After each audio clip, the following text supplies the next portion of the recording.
Hello, my name is Christina Red. I am an underwater photographer. I make videos about the ocean, and I run a creative agency with my husband, James. We are constantly finding ways of creating passive income, and there are so many different ways of accomplishing this, but today we are going to embark on the journey of making passive income with stock footage.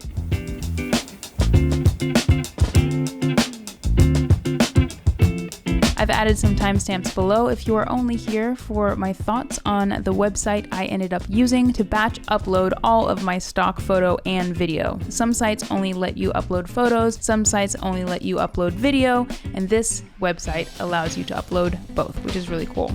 Good morning, guys. Excuse my ugly, poofy morning face. I'm gonna cover that up with some sunglasses. James and I are out shooting stock footage today. James is over here shooting. Right? Hi. One of our creative missions while we're here is to create some more passive income for us. Right now, we work with clients primarily, and then we have a couple other things going on. We really want to lean in on passive income. That way, we don't have to edit 24/7. We took this as an opportunity to take the drone out.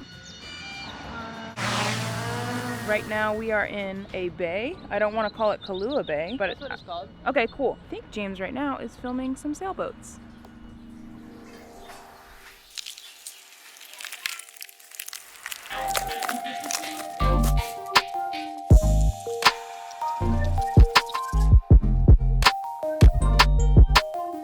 Okay, before we get too deep into the video, I want to tell you about something that I've been working on with Skillshare.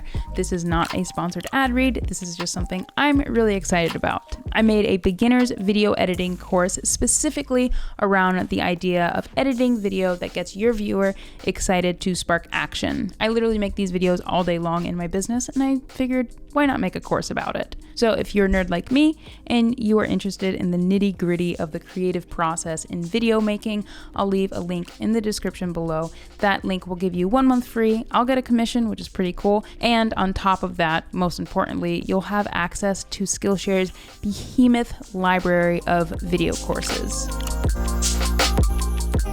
While James was filming up in the sky, I was down on land reviewing some of the video footage I filmed underwater of a pod of short-finned pilot whales. We've got air, land, and sea covered in this video. I went out diving yesterday with some friends and attempted to film a little bit of stock footage there. Personally, I wouldn't say that I'm quite ready to post any of my underwater stuff as stock footage, but I think that if I could tackle that and get really good at it on this trip, I might post a couple of clips, because underwater footage is honestly really unique and it's hard to shoot, which is why it's so unique. So if I could nail that, then that could be a really interesting differentiating factor for us.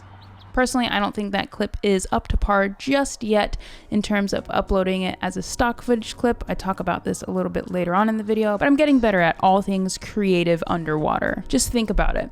On land, you're shooting a photo or video, and generally speaking, the ground underneath your feet isn't moving. When you're in the ocean, the water beneath your fins is just tossing you around. You've got wind, you've got waves, you've got current, all of those things you have to consider in terms of getting a solid shot, and it's difficult.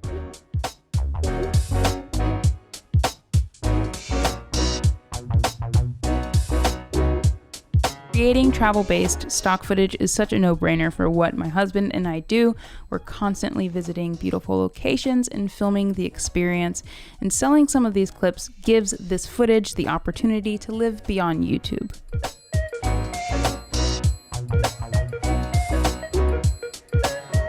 To be quite honest, building this is something that I wish I would have thought of earlier, because over the past couple of years we have visited some of the most beautiful locations in all of America, and I feel like we kind of lost an opportunity to build a really solid stock portfolio, but twist my arm, I guess we will have to go back and relive those adventures. The tricky thing about stock websites is you can't, or at least you shouldn't, just use vlog footage or photos that you captured throughout the adventure. You need to capture these images intentionally to give your potential customer as many possible options in post.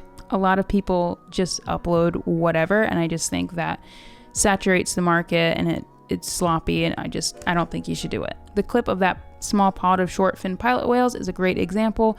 Yes, it's cool, but I just don't think that it is up to par to sell to somebody, and I don't want to be greedy. Thoughts on the first little mission? It was mildly successful. We may have gotten 1.5 successful shots out of that. I'm learning that every outing needs a scouting mission. I think that historically we've always said, we'll just wing it, but not when the stuff starts to get quality. Yeah, it's hard to make something really solid without doing some planning beforehand and coming out to the spot and seeing what everything's going to look like, seeing what the light's going to look like. Yeah. We also have a tripod that's kind of bent. So this is good. Maybe we got a couple of things, and also maybe we can come back out again. Yep.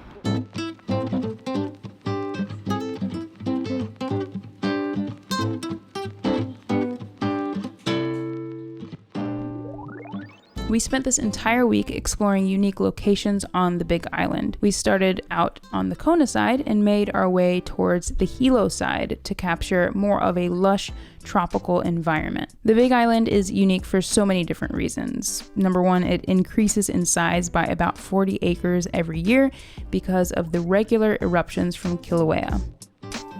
The Big Island also is home to Mauna Kea, which is the tallest volcano on Earth and is the tallest mountain on Earth if you measure it from its base on the sea floor to its peak. Yes, that means that it is bigger than Everest. The reason the Hilo side of the island has more of that tropical rainforest environment as opposed to where we were staying on Kona, which is more dry and sunny, is because Hilo is on the windward side of the island. Basically, moisture floats in from the Pacific Ocean and rises only to meet the slopes of Mauna Kea. When that happens, all of the moisture condenses and produces clouds, keeping Hilo nice and moist, providing us with the most perfect jungle vibes. I bet you didn't expect to have a little bit of a science lesson on this stock footage passive income video, but here we are, and you're welcome. We just pulled off, I think, in the middle of an old lava flow. This is pretty cool. So it goes from up there. The car was not included in the lava flow. Then, holy crap. And then goes all the way down to the ocean. We're by some sea cliffs and we're about to take the drone off, see if we can get some shots. Thank you. Switcheroony.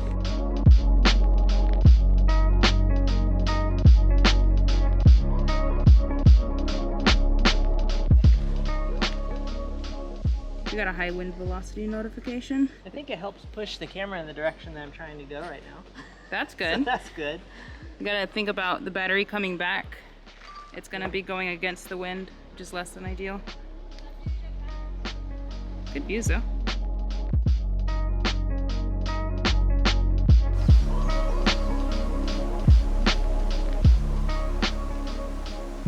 I initially focused my attention, and this entire trip really, on capturing stock video, but James is a professional photographer and he's really good at it. So I figured it's low-hanging fruit. Why not find a website that I can upload both stock photos and stock videos? Yes, I can go to these individual sites like Adobe Stock, Storyblocks, ArtGrid, and upload all of my content individually, but I'm trying to be productive here. Stock photo, stock video is a long-term game. I am not expecting to make hundreds of dollars right out the gate. It would be great, but realistically speaking, I need to spend as little time as possible. This is why I decided to use a website called wirestock.io. I did a fair bit of YouTube video research. This video is not designed to be a tutorial. If you can't tell, we're here for the experience. We're here for the vlog, but I'll link a couple videos below that really gave me everything that I needed to know about wirestock.io.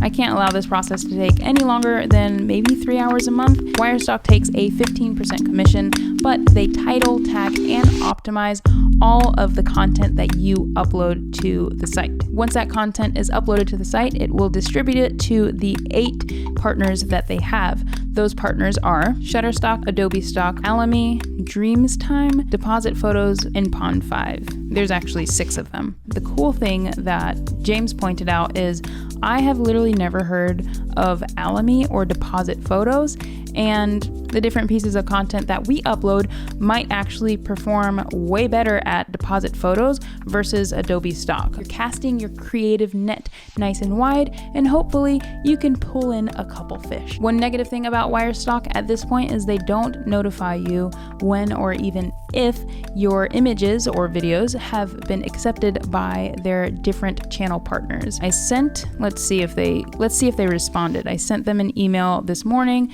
just to clarify. Oh, here we go.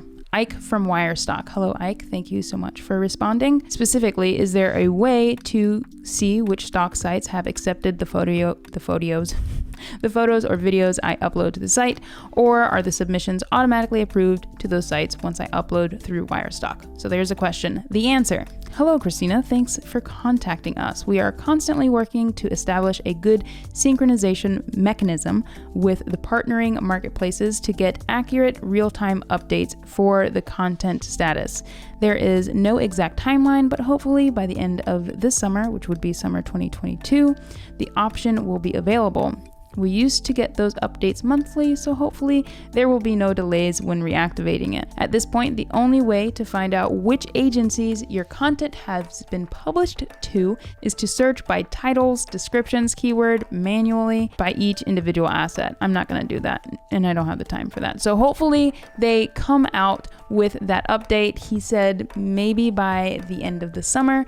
I'm not going to hold my breath, but hopefully it comes out soon. Let me know in a comment below if you'd like me to make a follow-up video to this video, maybe in like 6 months or a year. I personally would love the title of that video to say, I made $700 a month using stock footage, but in reality, this is a long-term play. If I can make $700 a month 3 years from now, I would consider that a success. So good luck to you, video creator, photographer, if you are trying to make some passive income on the side. I am in this with you, and selfishly, if I can make passive income and spend all of my time photographing wildlife underwater, like, I'm chilling. That's awesome. Anyway, you guys, thank you so much for watching. If you like the video, liked it. If you like what I make here, please consider subscribing, and I will see you in the next one.